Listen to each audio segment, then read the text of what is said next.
போன பாட்டுல பார்வதி தேவி சிவனை பாத்துட்டாங்க. ஆனா பார்வதி தேவி எவ்வளவு தூரம் கெஞ்சியும் சிவன் அவரோட அந்த வைராகியமான தவத்துல இருந்து எந்திரிக்கவே இல்லை. அதனால பார்வதிக்கு உதவி பண்றதுக்காக அவங்க அக்காமார்களான ரேவதி அப்புறம் காசுபரிசியோட பொண்டாட்டி அவங்க சில விஷயங்களையும் பொருட்களையும் பார்வதி கிட்ட வந்து கொடுக்கறாங்க. ரேவதி தேவி சதியோட அந்த ரத்தம் படிஞ்ச ருத்ராட்சத்தை கொடுக்கறாங்க. காசிப முனியோட ஒய்ஃபோ சிவன் வாசிச்ச அந்த வீணையையும் கொடுக்கறாங்க. எல்லாத்துக்கும் மேல இந்திரதேவர் காமதேவரையும் ரதியையும் கூட்டுறாங்க. ருத்ராட்சத்தையும் வீணையையும் வாங்கின பார்வதி தேவி கோயக்குள்ள போய் அந்த ருத்ராட்சத்தை சிவன் கிட்ட காட்டி, சிவனே நீங்க இந்த ருத்ராட்சத்தை பார்த்து அதுக்கப்புறம் வெகுண்டெழுந்து சத்தீசனோட நடக்க இருந்த என்னோட கல்யாணத்தை ஸ்டாப் பண்ணி என்ன நீங்களே கல்யாணம் பண்ணிக்கிறீங்கன்னு சத்தியம் பண்ணி கொடுத்தீங்க. அதெல்லாம் மறந்துட்டீங்களா? இப்போ அந்த சத்தியத்தை நிறைவேற்றுறதுக்காக நீங்க தவத்துல இருந்து வெளிவந்து உங்க கண்ணை திறந்து என்ன பார்க்கணும், இந்த ருத்ராட்சத்தை பார்க்கணும் அப்படின்னு கெஞ்சுறாங்க, சொல்றாங்க. ஆனா மகாதேவர் கண்ணை திறந்த பாடு இல்ல. சோ அத அவர் காலடியில வச்சுக்கிட்டு வீணை கிட்ட போறாங்க. அடுத்து அங்க போனவங்க, மகாதேவரே இந்த வீணை உங்களுக்கு ஞாபகம் இருக்கா? இத நீங்க இசைக்கும் போது எல்லா நாளும் நீங்க இசைக்கிற ஒவ்வொரு நொடியும் சுத்தி என்ன நடக்குதுன்னே தெரியாம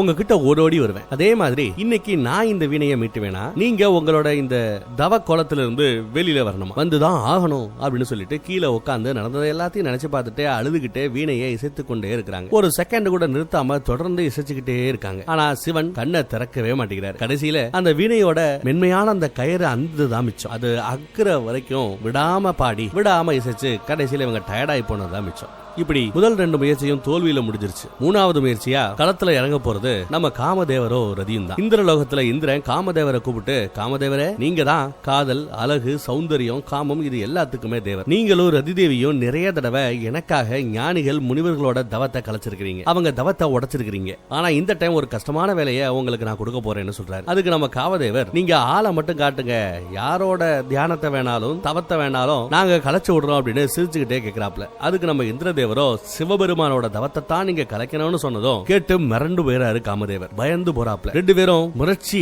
ஒரு மாதிரி பயந்து போய் காமதேவர் ரதிய பாக்குறார், ரதி காமதேவரை பாக்குறாங்க. அடுத்து நம்ம இந்திர சொல்றாப்ல, நீங்க சிவனோட அந்த தியானத்தை கலைச்சு வைராக்கியம் நிறைஞ்சிருக்கிற அவரோட மனசுல காதலையும் காமத்தையும் விதைக்கணும். அதுவும் இன்னைக்கே பண்ணணும். ஏன்னா இன்னைக்கு தான் பார்வதி தேவி அவங்க பத்தினி தர்மத்தை கடைபிடிச்சு குகைக்குள்ள சிவன் கூட இருக்கிறாங்கன்னு சொல்றாரு. இது கேட்கிற காமதேவர், ஓ என்னையா சொல்ற, நாங்க என்ன ட்ரை பண்ணாலும் நீ சொல்ற மாதிரி நடக்க போறது அப்படிங்கிறது வாய்ப்பே இல்லாத விஷயம், நீ எதிர்பார்க்கிற மாதிரி நடக்க போறது அப்படிங்கிறது வாய்ப்பே இல்லாத விஷயங்கிறார். அதுக்கு இந்திரர், அதெல்லாம் பரவாயில்ல, முயற்சி பண்ணாமலேயே எப்படி சான்ஸே இல்லைன்னு சொல்றீங்க, சரி ஒரு கால் அது முடிக்க முடியாத ஒரு காரியமா இருந்தாலும் பரவாயில்ல, நீங்க எனக்காக அதை முடிச்சு கொடுக்கணும் அப்படிங்கிறார். ஒரு கால் நம்ம சிவனோட அந்த தியானம் உடைக்கப்பட்டு தவம் கலைக்கப்பட்டு அவரோட மனசுல காதலும் காமமும் விதைக்கப்படாம அவர் முடிச்சாருன்னா அது பிரயோஜனமே இல்ல. சிவனுக்கும் பார்வதிக்கு அதுக்கப்புறம் கல்யாணம் நடக்காது, அவங்களுக்கு அடுத்து குழந்தை பிறக்காது, நாம கடைசி வரைக்கும் இந்த தாரகாசுரனோட தொல்லையை சகிச்சுக்கிட்டே தான் வாழ வேண்டியிருக்கும் அப்படின்னு வருத்தத்தோட சொல்றாரு. சோ ஒழுங்கா போய் சிவனோட அந்த தவத்தை உடைச்சு அவர் மனசுல காதலையும் காமத்தையும் விதைச்சு வைராகியத்தை அவர் மனசுல இருந்து எடுத்துருங்க,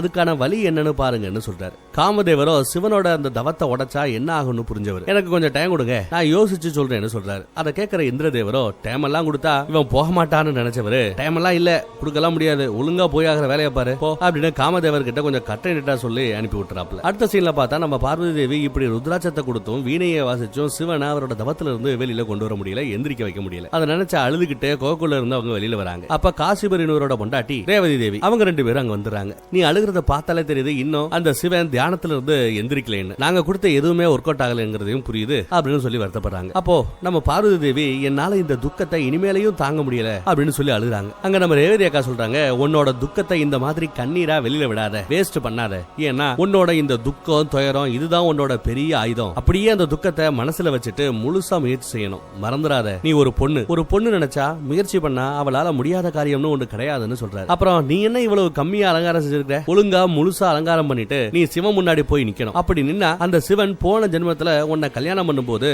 செஞ்சு கொடுத்த அந்த 7 சத்தியத்தையும் நிறைவேற்ற கண்டிப்பா தியானத்துல இருந்து அவர் முழிச்சே ஆகணும்ன்ற மாதிரி சொல்றாங்க. அடுத்து அவங்க சொன்ன மாதிரியே பார்வதியை அழகா நிறைய நகைகளை போட்டு அலங்காரம் செய்யறாங்க. அக்காமாருக அழுதுகிட்டே இருக்கிறத பார்த்துட்டு இப்போ பார்வதி கேக்குறாங்க, நீங்க எதுக்கு அழுகுறீங்கன்னு கேக்குறாங்க. இல்லமா இதே மாதிரி தான் உன்னோட கல்யாணத்துக்காக சதிதேவியா நீ பிறக்கச்ச அலங்கரிச்சோம், ஆனா எல்லாமே வீணா போய் ஏதேதோ நடந்து போச்சு, சரி பரவாயில்ல, ஆனா இனிமே உன்னோட இந்த அலங்கார ரூபம் எப்பவுமே நிலைச்சு நிக்கணும் அப்படின்னு வாழ்த்துறாங்க. நீங்க கவலைப்படாதீங்கக்கா, போன டைம் நடந்த மாதிரி எதுவுமே நடக்காது, நான் இந்த டைம் அந்த சிவனை தான் சதா காலத்துக்கும் அடைஞ்சிருவேன்னு நான் பிறந்ததுல இருந்து இப்போ வரைக்கும் நினைச்சுக்கிட்டே இருக்கேன் அப்படிங்கிற மாதிரி அப்படின்னு சொல்ல, அப்போ அவங்க அக்கா, நாங்க எல்லாரும் கூட இருக்கோம், நீ நினைக்கிறத இந்த டைம் நிச்சயம் அடைஞ்சிருவேன்னு சொல்லி பார்வதி தேவிய கோயக்குள்ள அனுப்பி வைக்கிறாங்க. தேவலோகத்தில இருந்து பாக்குற லட்சுமியும் சரஸ்வதியும் பார்வதி தேவி ரொம்ப அழகா இருக்காங்கன்னு சிவன் பார்வதியை அக்செப்ட் பண்ண உடனேயே ரொம்ப நாளா நம்மில் மிஸ் ஆகி இருக்கிற அந்த சக்தி தேவி, அந்த சக்தி நம்மளோட இணைஞ்சு நம்மளை முழுமையடைய செய்யும். மும்மூர்த்திகள் கூட சதி இல்லாம முழுமையடைய மாட்டாங்கன்னு நம்ம ஏற்கனவே பார்த்திருப்போம். இப்போ சதி சிவனோட இணைஞ்சாதான் மும்மூர்த்திகளோட சக்தியும் முழுமையடையும் அப்படிங்கிற மாதிரி சொல்றாங்க. குகைக்குள்ள போறதுக்கு முன்னாடி நம்ம நந்திதேவர், நான் இத்தனை நாளா உங்களை இப்படித்தான் பார்க்கணும்னு வெயிட் பண்ணிக்கிட்டு இருந்தேன், இனிமே பாருங்க எல்லா கஷ்டத்துக்கும் ஒரு வழி கிடைச்சிரும்னு சொல்றாரு. அதை கேட்கிற பார்வதி, போன ஜென்மத்துல நானாவே அந்த சிவனோட சரிபாதி அப்படிங்கிற தகுதியை நானாவே இழந்துட்டேன், இந்த ஜென்மத்துல மறுபடியும் இழந்த அந்த ஒரு பாதியை மீட்டெடுப்பேன் அப்படின்னு சொல்றாங்க. அதை கேட்கிற நந்தி, நாங்க கிட்ட ஒன்னு சொல்லணும் அப்படிங்கிறாப்ல. அப்புறம் என்ன ஏதுன்னு கேட்டா, சிவன் ஒரு நாள், அதாவது நந்தி அவங்க அப்பா கிட்ட போய் இருக்கும்போது சிவனையே நினைச்சுக்கிட்டு சாப்பாடு தண்ணி இல்லாம இருந்தப்போ சிவபெருமான், உன்னை விட ஒரு பெரிய பக்தன் எனக்கு இருக்க வாய்ப்பே கிடையாது அப்படின்னு சொல்லி எனக்கு ஒரு வரம் கொடுத்தார். யாரெல்லாம் உன்னோட காதுல வந்து அவங்க பிரச்சனைய சொன்னாலும் அது என்கிட்ட நிச்சயமா வந்து சேரும் அப்படின்னு சொல்லியிருக்காரு. அதாவது யாராவது சிவன் கிட்ட ஒரு மெசேஜ் கொடுக்கணும் அப்படின்னு நினைச்சா, வேண்டணும் அப்படின்னு நினைச்சா, சிவனை அடையணும்னு நினைச்சா, அந்த மேட்டரை ஒவ்வொரு கோயிலையும் வாசல்ல சிலையா கிடக்கிற நம்ம நந்தியோட காதுல சொன்னா போதும் அது சிவனை வந்தடையும் அப்படிங்கிற மாதிரி ஒரு வரம் எனக்கு அவர் கொடுத்திருந்தாரு. அதனால தாயே, நீங்க உங்க மன பிரச்சனையை என் காதுல சொல்லுங்க, அது நிச்சயமா சிவன் கிட்ட போய் சேரும் அப்படின்னு சொல்றாரு. அதே மாதிரி பார்வதி தேவியும் நந்தியோட காதுல போய், சிவன் என்ன அவரோட பொண்டாட்டியா ஏத்துக்கிட்டு தியானத்துல இருந்து எந்திரிச்சு என்னோட கணவரா எனக்கு காட்சி கொடுக்கணும் அப்படின்னு சொல்றாரு. நந்தி தேவர், தாயே, நீங்க என் காதுல என்ன சொல்லி இருந்தாலும் அது அந்த சிவனை நிச்சயம் போய் சேரும்னு சொல்றாரு. அடுத்து பார்வதி அப்படியே குகையை நோக்கி நடக்க ஆரம்பிக்கிறாங்க. அந்த பக்கம் காமதேவரும் ரதியும் ஸ்டில் டிஸ்கசிங் பேசிட்டு இருக்காங்க. காமதேவரோ, நாம கிளம்புறதுக்கான அந்த டைம் வந்துருச்சு, போயிட்டு வரேன்னு சொல்லி ரதி கிட்ட சொல்றாரு. அதுக்கு ரதியோ, தயவு செய்து போகாதீங்க, போனா என்ன நடக்கும்னு தெரிஞ்சதுக்கு அப்புறமும் நீங்க ஏன் உங்க உயிரை பணைய வைக்கிறீங்க அப்படின்னு கேக்குறாங்க. அதுக்கு காமதேவர், எனக்கு ஏதாவது ஆகி அதை தாண்டி சிவனும் சக்தியும் சேர்றாங்க அப்படின்னா அது என்னோட மகா பாக்கியம் இல்லையா, அதை தாண்டி ஒரு பெரிய புண்ணியத்தை என்னால செய்ய முடியாது இல்லையா, அதனால என் உசுரே போனாலும் பரவாயில்ல, சிவ சக்தியோட இணைப்புக்கு நான் பாடுபடுவேன் அப்படின்னு சொல்றாரு. ரதியோ காமதேவரோட கையை பிடிச்சுக்கிட்டு போறதுக்கு விட மாட்டேங்கிறாங்க, போக விட மாட்டேங்கிறாங்க. பட் அதெல்லாம் தாண்டி நம்ம காமதேவர் கிளம்பிடுறாரு. ரதி என்ன பண்றதுன்னு தெரியாம கவலைப்படுறாங்க. காமதேவர் அவரோட வேலையை ஆரம்பிச்சுட்டாரு. அதாவது, பார்வதி தேவி, நான் நிறைய அம்புகளை எய்து சிவபெருமான தியானத்துல இருந்து எழுப்ப உங்களுக்கு ஹெல்ப் பண்றேன் அப்படின்னு பார்வதி தேவி கிட்ட நம்ம காமதேவன் சொல்றாப்ல. என்னடா அம்புன்னு சொல்றாரு, ஏதாவது ஒரு டிஸ்டர்பன்ஸ் கொடுத்து சிவனை முழிக்க வைப்பாங்களோ அப்படின்னு பார்த்தா இல்ல. அவர் எய்து அம்புகளில் இருந்து நல்ல மனமுள்ள மலரா அப்படியே அது விழுது. இந்த மாதிரி நிறைய அம்புகளை எய்து குகைகளுக்கு உள்ளேயும் வெளியேயும் பூவாலேயே அலங்கரிக்கிறார். இன்னொரு அம்பை எய்து அந்த குகையில நறுமணத்தை அதிகமாக்குறார். இந்த மாதிரி மூட் கட்டிங் ஒர்க் எல்லாம் பார்த்துட்டு இப்போ கடைசியா மிச்சம் இருக்கிறது சம்மோகன அம்பு. இந்த அம்பு ரொம்பவே ஸ்பெஷல் போல. சோ அவர் மட்டும் இல்லாம இன்னும் ஒரு 4 பொண்ணுங்களோட சேர்ந்து அதை அப்படியே எய்து விட போறார். எல்லாமே செட் ஆகிடுச்சு. தேவலோகத்துல எல்லாரும் அவ்வளவுதான், இன்னும் கொஞ்ச நேரத்துல சிவனும் சக்தியும் சேர்ந்துருவாங்கன்னு வெயிட் பண்ணிட்டு இருக்காங்க. பார்வதி தேவி சிவனோட கால் அடியில போய் உட்கார்ந்து, இன்னைக்கு மட்டும் நீங்க உங்க தவத்துல இருந்து எந்திரிக்கலைன்னா நானும் உங்கள மாதிரியே தவத்துக்குள்ள போயிடுவேன் அப்படின்னு சொல்றாங்க. இப்ப நம்ம காமதேவர் அந்த லாஸ்ட் அம்பை வேற 4 பொண்ணுங்களோட சேர்ந்து அப்படியே எய்ய விடுறதுக்கு ரெடியா இருக்கு. அந்த அம்புகள் வெளியில இருந்து வெளியில வந்ததுமே சிவன் அப்படியே தடுமாற ஆரம்பிக்கிறார். அவரோட தியானம் ஒரு மாதிரியா கலையுது. தியானம் கலைய கலைய, அந்த தவம் கலைய கலைய அவருக்கு கோபமும் வருது. அந்த எல்லா அம்புகளும் டைரக்டா சிவனோட நெற்றியை ரீச் ஆகும்போது கோபத்துல இருக்கிற நம்ம சிவனோட நெற்றிக்கண் அப்படியே திறக்குது. சிவனோட நெற்றிக்கண் திறக்கும் போது அதை பாக்குற தேவர்களும் சரி, அந்த குகையில இருக்கிற நம்ம பார்வதியும் சரி அப்படியே பயப்படுறாங்க. அப்போ அந்த நெற்றி கண்ணில் இருந்து வந்த ஒரு தீயில காமதேவரோட அந்த அம்புகளும் கூடவே அந்த அம்பை எய்த காமதேவரும் அந்த காமதேவர் கூட இருந்த 4 பொண்ணுங்க கூட எல்லாருமே எரிஞ்சு சாம்பல் ஆகிறாங்க. அப்போ தேவலோகத்துல இருக்கிற லட்சுமி தேவி விஷ்ணு பகவான் கிட்ட, நீங்க போய் காமதேவரை காப்பாத்துங்கன்னு சொல்றாங்க. விஷ்ணு பகவானோ, உனக்கு தெரியாதது ஒன்றுமில்ல, சிவனோட நெற்றிக்கண் திறந்தா அந்த நெற்றிக்கண் திறந்ததற்கான காரணம் முழுசா பஸ்பமாகாம அந்த நெற்றிக்கண்ணை சிவனால மூடவே முடியாது, அந்த தீயிலிருந்து யாராலையும் தப்பவும் முடியாது அப்படிங்கிற மாதிரி சொல்றாரு. அந்த பக்கம் நம்ம காமதேவர் ஃபுல்லா எரிஞ்சிட்டு இருக்க. குகைக்குள்ள இருந்து புகையா வெளியில வரத பாக்குற ரதி, நான் போய் என் புருஷனோட நிலைமை என்னன்னு தெரிஞ்சுக்கணும், என் புருஷனை நான் காப்பாத்தணும் அப்படின்னு சொல்லிட்டு குகைக்குள்ள போக பாக்குறாங்க. அப்ப அக்காமார்கள் எல்லாம் சேர்ந்து ரதியை ஸ்டாப் பண்றாங்க. ரதியால துக்கம் தாங்க முடியாம அப்படியே மயங்கியே விழுந்துருது.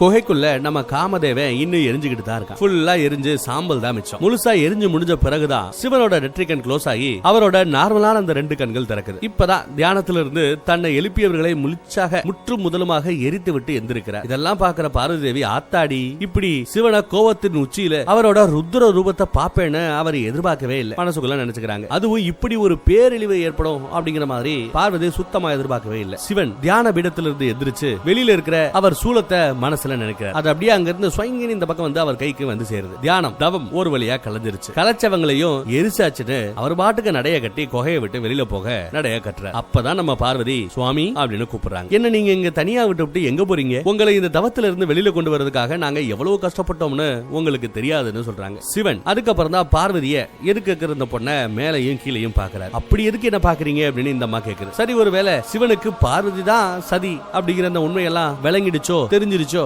அப்படின்னு நம்ம நினைக்கும் போது சிவன் பார்வதியை பார்த்து யாருமா நீ அப்படின்னு கேக்குறாரு. அரண்டு போறாங்க அவங்க. நான் யாருன்னு உங்களுக்கு தெரியலையா? நான் தான் உங்க பார்வதின்னு இந்த அம்மா சொல்லுது. அதுக்கும் நம்ம சிவன் சரி நீங்க யாரா வேணா இருந்துட்டு போங்க, எனக்கும் உங்களுக்கும் எந்த சம்பந்தமும் இல்லைன்னு சொல்றாரு. அவங்க இருக்கு, உங்களுக்கும் எனக்கும் ஜென்ம ஜென்மமா சம்பந்தம் இருக்குன்னு சொல்றாங்க. இல்ல நீங்க யாரோன்னு நினைச்சு என்கிட்ட பேசிட்டு இருக்கீங்க, நீங்க தேடுறவரு நான் இல்லைன்னு நடைய கட்ட பாக்குறாரு. இல்ல நான் யாரோ கிடையாது அப்படின்னு சொல்லிட்டு சின்ன வயசுல இருந்து பார்வதி தேவி என்னெல்லாம் சிவனுக்காக பண்ணாங்களோ அது எல்லாத்தையும் சிவன் கிட்டயே இப்ப சொல்றாங்க. ஆனா நம்ம சிவன் நீங்க சொல்றது எல்லாம் சும்மா, நீங்க ஏதோ ஒரு பிரம்மையில பேசுற மாதிரி எனக்கு தெரியுது அப்படின்னு சொல்லிட்டு நடைய கட்ட பாக்குறாரு. கடைசியா பார்வதி நான் தான் முன் ஜென்மத்துல அந்த சதின்னு சொல்லி பாக்குறாங்க. பட் நம்ம சிவனோ ஒருவேளை நீங்க தான் அந்த பார்வதி ரூபத்துல இருக்கிற சதியா இருந்தா இதை நீங்க தெரிஞ்சிருக்கணும். உங்களாலதான், உங்களோட அந்த முட்டாள்தனமான முடிவாலதான் நான் இந்த தியான சமாதியில போய் உட்கார்ந்தேன். எனக்கு இனி எந்த சதியும் தேவையில்லை, எந்த பார்வதியும் தேவையில்லை அப்படின்னு சொல்லிட்டு பார்வதி கூப்பிட கூப்பிட கேட்காம இவர் அப்படியே அங்கிருந்து போயிடுறாருங்க. அந்த அம்மா அப்படியே குகைக்குள்ளேயே கீழே உட்கார்ந்து ஓட அழுகுது, ஒப்பாரி வைக்குது. சிவன் இன்னும் கோவத்தோட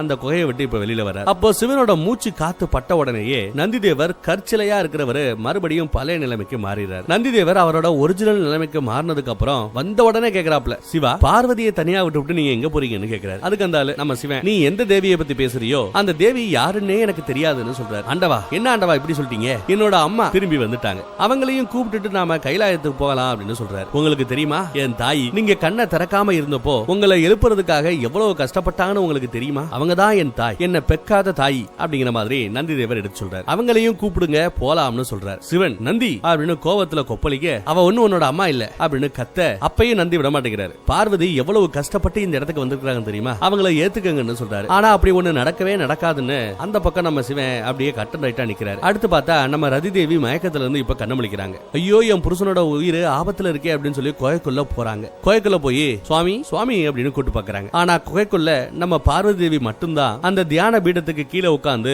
ஓன்னு அழுதுகிட்டு இருக்காங்க. அவங்க கிட்ட போய் நம்ம ரதி தேவி என்னோட புருஷனை பாத்தீங்களா, அவர் எங்கன்னு கேக்குறாங்க. ஆமா இங்க தவம் பண்ணிக்கிட்டு இருந்த அந்த சிவனையும் காணோமே, அவர் எங்கன்னு கேக்குறாங்க. அதுக்கு நம்ம பார்வதி சிவன் கோவமா வெளியில போயிட்டாருனோ அதோட நடக்கக்கூடாத, யாரும் எதிர்பார்க்கவே முடியாத நடக்கக்கூடாத ஒரு விஷயம் நடந்துருச்சுன்னு சொல்லி மகாதேவரோட அந்த நெற்றிக்கண் திறந்து அதுல இருந்து வந்த தீ காமதேவரை எரிச்சிருச்சுன்னு சொல்றாங்க. ரதியோ இல்ல இல்ல அப்படின்னு கதறிக்கிட்டே சாம்பல் கிட்ட போய் அழுகுறாங்க. ரொம்ப வருஷம் கழிச்சு குகையில இருந்து இப்பதான் வெளியில வந்திருக்கிறாரு நம்ம சிவன். சோ எல்லா தேவர்களும் விஷ்ணு பிரம்மானும் எல்லாரும் சிவனை பாக்குறதுக்காக இப்ப வந்திருக்காங்க. வந்தவங்க சிவனை பார்த்து இத்தனை நாள் கழிச்சு உங்களை பார்த்ததுல ரொம்ப சந்தோஷம்னு சொல்றாங்க. நீங்க இல்லாம இத்தனை நாள் ரொம்பவே கஷ்டப்பட்டுட்டோம், இனிமேயாவது உங்க வைராகியத்தையும் கோவத்தையும் விட்டுருங்க அப்படின்னு சொல்றாரு நம்ம விஷ்ணு பகவான். கூட இருக்கிற தேவர்களும் சொல்றாங்க உங்களை எழுப்ப வேண்டியது அவசியமா போச்சு, நீங்க ஒரு பயலை எரிச்சு கொன்னீங்களே அந்த காமதேவர் கூட என்னோட பர்மிஷனோட தான் உங்களை எழுப்ப வந்தார். இப்ப நடந்ததுக்கும் இதுக்கு முன்னாடி நடந்ததுக்கும் எல்லாத்துக்கும் சேர்த்து ஃபைனலா என்ன மன்னிச்சிரா நண்பா அப்படிங்கிற மாதிரி விஷ்ணு சிவனை பார்த்து கேக்குறாப்ல. உடனே சிவன் எந்த தப்புக்காக மன்னிப்பு கேக்குறீங்க, நீங்க ரொம்ப வருஷத்துக்கு முன்னாடி பண்ண அதே தப்போ இப்போ என்ன அந்த தியானத்துல இருந்து எழுப்பி திரும்ப செஞ்சிருக்கீங்க. அப்பயும் நான் இப்படித்தான், கல்யாண வாழ்க்கைக்கெல்லாம் நான் செட் ஆக மாட்டேன், நான் ஒரு தவம் பண்ற சன்னியாசின்னு சொன்னேன். இல்ல இல்ல அப்படி இப்படி நீங்க ஏதோ சொல்லி என் மனசை மாத்தி சதிக்கு எனக்கும் கல்யாணம் பண்ணி வச்சீங்க. அதுக்கப்புறம் என்னாச்சுங்கிற மேட்டர் எல்லாமே இந்த உலகமே பார்த்தாச்சு. இன்னைக்கு திரும்பி அதே தப்ப பண்றீங்கன்னு நல்லா திட்டுறாரு. இந்திர தேவரை பார்த்து யோ இன்னைக்கு ஒன்னாலதாயா அந்த காமதேவன் எரிஞ்சு சாம்பலா போய் கிடக்கான், என்னோட தவத்தை காதலையும் காமத்தையும் வச்சு உடைக்கலாம்னு எப்படி நீ நினைக்கலாம், அவ்வளவு வீக்கான ஆளாயானு அப்படின்னு கேக்குறாரு. அதுக்கு இந்திரரோ இல்ல ஆண்டவா அப்படி இல்ல, உங்க வைராக்கியத்தை யாராலையும் உடைக்க முடியாதுன்னு எங்களுக்கு தெரியும், ஆனா இந்த தாரகாசுரனோட தொல்லை தாங்க முடியாம தான் உங்களை எழுப்ப வேண்டியதா போச்சு அப்படின்னு சொல்றாரு. நீங்களும் பார்வதி தேவியும் சேர்ந்தாதான் தாரகாசுரனை அழிக்க முடியும்னு சொல்றாரு. அதை கேட்டு சிவன் ரொம்ப கோவப்பட்டு இப்ப என்னடா இன்னொரு பொண்ணை பத்தி பேச ஆரம்பிச்சிட்டீங்க, யாரா பார்வதி அப்படின்னு கோவத்துல கத்துறாரு. அதுக்கு நம்ம விஷ்ணு ரொம்ப பொறுமையா பார்வதி தான் உங்களோட மறுபாதி, நீங்க கல்யாணம் பண்ண சதியோட மறு பிறவிதான் அந்த பார்வதின்னு சொல்றாரு, நீங்க தான் அவங்களை ஏத்துக்கணும்னு சொல்றாரு. அதுக்கும் நம்ம சிவன் எனக்கு எந்த பார்வதியும் தெரியாது, தெரியாத ஒருத்தவங்களை என்னால ஏத்துக்கவும் முடியாது, எப்பவுமே நான் பார்வதியை ஏத்துக்க மாட்டேன் அப்படின்னு எழுதி வச்சதை படிக்கிற மாதிரி கட்டன் ரைட்டா பேசிக்கிட்டு இருக்க. இதை கேட்கிற நந்தியோ ஐயனே பார்வதி மாதா உங்க கூட சேர்ந்து அவங்க வாழ்க்கையை வாழ்றதுக்கு தான் இத்தனை வருஷமா இத்தனை நாளா நாங்களே காத்து கிடந்தோம், நாங்க எல்லாரும் காத்து கிடந்தோம், தயவு செய்து அந்த அம்மாவை ஏத்துக்கங்க அப்படின்னு இவரும் கெஞ்சி பாக்குறாரு. பட் சிவ இங்க எந்த அம்மாவும் இல்ல அப்படின்னு கட்டன் ரைட்டா கத்துறாரு. இனிமே நான் ஒரு தியானம் செய்யற தவம் செய்யக்கூடிய ஒரு சன்னியாசி, காதல் அப்படிங்கிற அந்த மாய முதல்ல சுகத்தை கொடுத்தாலும் அதனால கடைசியில மிஞ்ச போறது என்னவோ வருத்தம் மட்டும்தான் அப்படின்னு சொல்றாரு. இதை கேட்கிற விஷ்ணு அப்படி இல்ல, உலகத்தோட சமநிலைக்காவது நீங்களும் பார்வதியும் சேர்வது முக்கியம். தேவி பார்வதி வேற யாரும் இல்ல, அவங்க தான் சதி, சதியோட மறுபிறவி. எதுவுமே மாறல. சிவனே, நீங்க என்ன சொன்னாலும் அதை கேட்டு மனுஷ தன்மையில இருந்து தன்னை மாத்துறதுக்காக அந்த பொண்ணு காத்துக்கிட்டு இருக்காங்கிற மாதிரி சொல்றாரு. அப்பயும் நம்ம சிவன் அடங்க மாட்டிக்கிறாப்ல. உண்மையிலேயே பார்வதி யாருங்கிற மேட்டர் எனக்கு தெரியாதுன்னு நினைக்கிறீங்களா அப்படின்னு கேக்குறாரு. அப்ப நம்ம மனுஷன் எல்லாம் தெரிஞ்சுக்கிட்டு தான் இத்தனை நேரமா தெரியாதுன்னு அங்க பார்வதி கிட்ட சொல்லிட்டு வந்திருக்காரு போல. எனக்கு பார்வதி தான் சதிதேவி அப்படிங்கறதும் தெரியும், என்னை எழுப்புறதுக்காக அந்த அம்மா எவ்வளவு கஷ்டப்பட்டுச்சுங்கிறதும் தெரியும். ஆனா சதிக்கு நடந்த மாதிரியே ஏதாவது பார்வதிக்கும் நடந்துருமோன்னு தான் நினைச்சு அவளை நான் ஏத்துக்காம இங்க ஓடி வந்ததை பத்தி எடுத்து சொல்றேன். அதுக்காகத்தான் சதியோட இடத்துல வேற எந்த பொண்ணையும் இனி ஏத்துக்க போறதும் இல்ல அப்படிங்கிற மாதிரியும் சொல்லி முடிக்கிறார். அப்ப நம்ம பிரம்மதேவர், ஆண்டவா, நீங்க சுயமாவே ஒரு மகா யோகி, நீங்க அந்த பொண்ணுக்கு தீட்சை கொடுத்து உங்களுக்கு தகுதியானவளா அந்த பொண்ணை மாத்த முடியுமே அப்படின்னு கேட்கிறார். அதுக்கு நம்ம சிவன், யாருக்கும் தீட்சை கொடுக்க வேண்டிய தேவையில்லை, நான் ஒரு தவம் பண்ற சன்னியாசி முனிவர், அவ்வளவுதான், எனக்கு இந்த சங்கடமான வாழ்க்கை வேண்டாம் அப்படின்னு சொல்லிட்டு கிளம்பிடுறாரு. ஐயோ, இவர் இன்னும் கொஞ்சம் விட்டா நம்மளையே விட்டுட்டு ஓடிப்படுவாரு, கிளம்பிடுவாரு அப்படின்னு நினைச்சு நம்ம நந்திதேவரும் சிவன் பின்னாடியே ஓடுறாரு. சிவன் அங்க இருந்து போனதுக்கு அப்புறம் என்னடா இவர் இப்படி சொல்லிட்டாப்லே, இப்படி சொல்லிட்டு போறாரே, இப்படி என்ன பண்றது அப்படிங்கிற மாதிரி அங்க இருக்கிறவங்க எல்லாம் பாக்குறாங்க. அப்ப நம்ம விஷ்ணு, ஒருவேளை நாம கொஞ்சம் சீக்கிரமாவே வந்துட்டோமோ, சீக்கிரமாவே சிவனை எழுப்பிட்டோமோ, இன்னும் சிவனோட மனநிலை சரியா இல்ல, சிவன் கண் திறந்தா அது பார்வதிக்கு ஒரு நல்ல நேரமா அமையும்னு நினைச்சோம். ஆனா அது இன்னும் வேதனையை கூட்டுற ஒரு விஷயமா மாறி போச்சு அப்படிங்கிற மாதிரி பேசிட்டு இருக்காங்க. கட் பண்ணா ஹிமாலய அரண்மனையில இன்னும் மீனாதேவி பர்வதராஜன் கிட்ட என் பொண்ணு பார்வதி எங்க, அவளை எங்க தான் அனுப்பிருக்கீங்கன்னு கேக்குறாங்க. பர்வதராஜன் முன்னாடி சொன்ன மாதிரியே டைம் வரும்போது கண்டிப்பா உனக்கு சொல்றேன்னு சொல்லி அங்க இருந்து கிளம்பிடுறாரு. இந்த பக்கம் ரதி தேவி காமதேவர் எரிஞ்சு போன அந்த சாம்பலை பார்த்து ஒப்பாரி வச்சுக்கிட்டு இருக்காங்க. அப்போ பார்வதி தேவி ரதி கிட்ட போய் தைரியமா இருங்க அக்கான்னு சொல்லுவாங்க. வரும் பாருங்க ரதிக்கு பயங்கர கோபம். சீ கையேடு, உண்மையை சொல்ல போனா என் புருஷனுக்கு இப்படி நடந்ததுக்கு காரணமே நீதான், நீ உனக்கு உன்னோட புருஷன் திரும்ப கிடைக்கணும்ன்றதுக்காக இப்படி என் புருஷனை பலியிட்டியே அப்படின்னு சொல்லி அழுகுறாங்க. அதே சமயம் அங்க இந்திரர் மற்ற எல்லா தேவர்களோட வராரு. கோவத்துல இருக்கிற நம்ம ரதி அவங்கள பார்த்து, என்னோட புருஷன் தன்னோட அம்ப சிவன் மாதிரி ஒரு மகா யானி மேல எப்பவுமே பயன்படுத்த மாட்டார், நீங்க சொன்னீங்கிற ஒரே காரணத்துக்காகத்தான் அவர் அப்படி பண்ணார், இப்ப என் புருஷனோட நிலைமைய பாருங்க அப்படின்னு கோவத்துல கொப்பளிக்கிற ரதி இந்திர தேவருக்கே ஒரு சாபம் கொடுக்கறாங்க. எப்பவுமே உன்னோட இந்திர தேவர் அப்படிங்கிற அந்த பதவி நிலைத்தன்மை இல்லாம, நிலையானதா உனக்கே இல்லாம எப்பவுமே அது ஆட்டம் கொண்டே இருக்கட்டும்.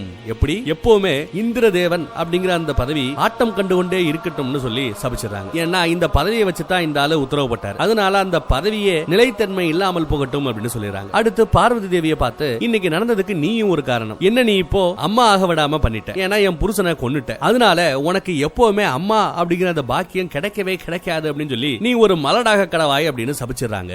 அட கடவுளே, இப்படி ஒரு சாபம் வேறையா? ஏற்கனவே நம்ம ஆளு பயங்கர வைராகியத்துல இருக்காப்ல, எப்படா அவங்க ரெண்டு பேரும் கல்யாணம் பண்ணுவாங்க, அவங்களுக்கு ஒரு குழந்தை பிறக்கும் அப்படின்னு பார்த்தா உனக்கு இனிமே அம்மாவாகிற பாக்கியமே கிடையாதுன்னு வேற இந்த அம்மா சபிச்சிருச்சு. இதெல்லாம் கேட்டு எல்லா பேருமே ஆடி போறாங்க. அடுத்து என்ன நடக்கும் அடுத்த எபிசோட்ல பாப்போம். தேங்க்யூ.